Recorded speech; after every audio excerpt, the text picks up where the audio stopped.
Hi, I'm Tash. Welcome to Tash's Library. Today's video is going to be another book haul. This was an unexpected book haul because I had a weekend away in Sydney and bought some books and was gifted some books. The first two books I'm going to look at are belated birthday gifts. The first one is Black Prism by Brent Weeks. And this is the first book in the Lightbringer series, an epic fantasy from what I hear with a color-based magic system. I heard it's really unique and most seem to have enjoyed the first few books, although I have seen some mixed reviews about the ending, but it sounds pretty good. So the blurb says, Guile is the prism, the most powerful man in the world. He is high priest and emperor, a man whose power, wit and charm are all that preserves a tenuous peace. Yet prisms never last, and Guile knows exactly how long he has left to live. When Guile discovers he has a son, born in a far kingdom after the war that put him in power, he must decide how much he's willing to pay to protect a secret that could tear his world apart. So that sounds super exciting, and I've had this recommended to me, so I'm looking forward to reading that one. And the second book that was gifted to me is The Fifth Season by N.K. Jemisin. Once again, this was on my wish list and it looks pretty good. So this is the first book in the Broken Earth trilogy. It's the winner of the 2016 Hugo Award. And from what I heard, the world building is fantastic. It's a world of volcanoes and earthquakes and earth magic. And yeah, I don't know much else about it, but I'm looking forward to it immensely. I then stopped off at this secondhand bookstore that specializes in fantasy and science fiction books. So this is in the Blue Mountains, which is about 2 hours from me, and a place called Wentworth Falls. And I found the Void trilogy by Peter F. Hamilton as new. Look at those. Oh, I love the spine so much. It looks so cool on my bookcase. And I shall show you a picture of what it looks like on my bookcase. And yeah, as I said, these are as new. Like, I don't think they've ever been read. Like, you can tell, like, they haven't even been opened. And they're pretty exciting. So the three books are The Dreaming Void, The Temporal Void, and The Evolutionary Void. And these take place in AD 3589, which is 1500 years after the events of the Commonwealth saga. And I have read the first of that duology, which is titled Pandora's Star. Still need to read Judas Unchained. They are chunky novels. They're about 1,200 pages each, but it was really enjoyable. And the premise of Pandora's Star is that Earth has established a commonwealth of hundreds and hundreds of planets, and they're all linked by wormholes in the galaxy. And light years away, a star vanishes by supposed technological means. And this is an area of the galaxy that the Commonwealth has no knowledge of. So they decide to build a starship to investigate because there's clearly intelligent life there. And so this is ultimately a first contact story, and it was pretty cool. And I haven't looked into the Void trilogy much because I don't want spoilers for myself. Another book I bought at Weird Books is Ray Bradbury's The Martian Chronicles.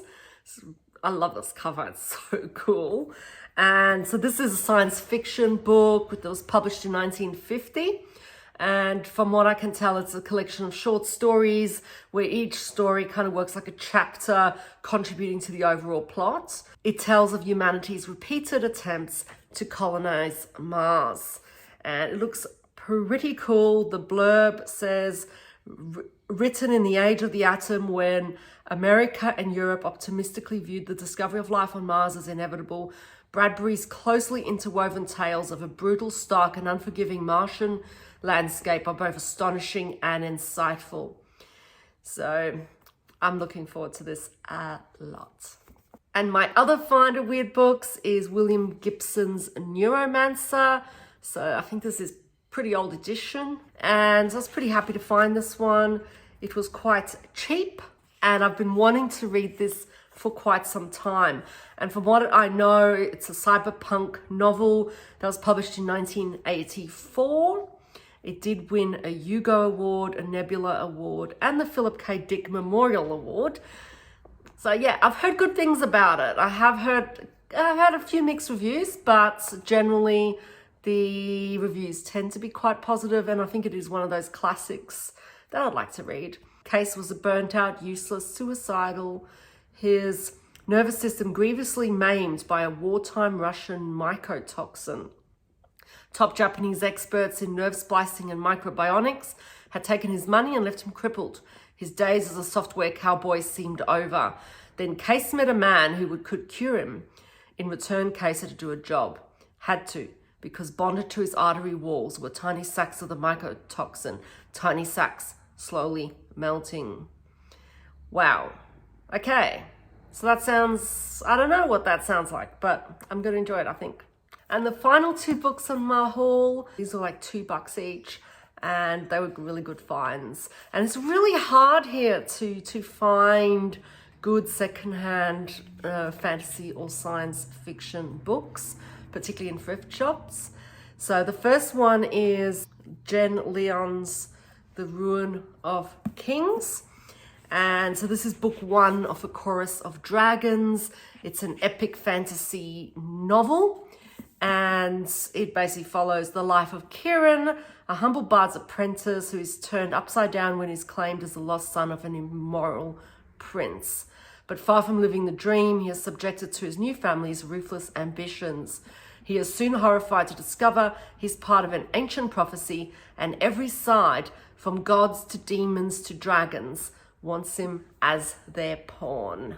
And the final one was just a random pickup. It's called Mogworld by Yahtzee Croshaw. I knew nothing about this whatsoever. It just looked kind of cool. I mean, look at that cover. Like, oh my gosh, look at the rabbit. This looks kind of funny. It basically says, in a world full to bursting with would-be heroes, Jim couldn't be less interested in saving the day. His fireballs fizzle, he's awfully grumpy, plus he's been dead for about 60 years. When a renegade necromancer wrenches him from eternal slumber and into a world gone terribly, bizarrely wrong, all Jim wants is to find a way to die properly once and for all. On his side, he's got a few shambling corpses, an inept thief, and a powerful death wish. But he's up against tough odds, angry mobs of adventurers, a body falling apart at the seams, and a team of programmers racing a deadline to hammer out the last few bugs in their AI. This sounds absurd, it sounds weird, and I'm hoping it'll be kind of a fun one. And that's my book haul. It was a good weekend, really. Thank you for watching. If you like my videos, please subscribe, and I'll see you next time.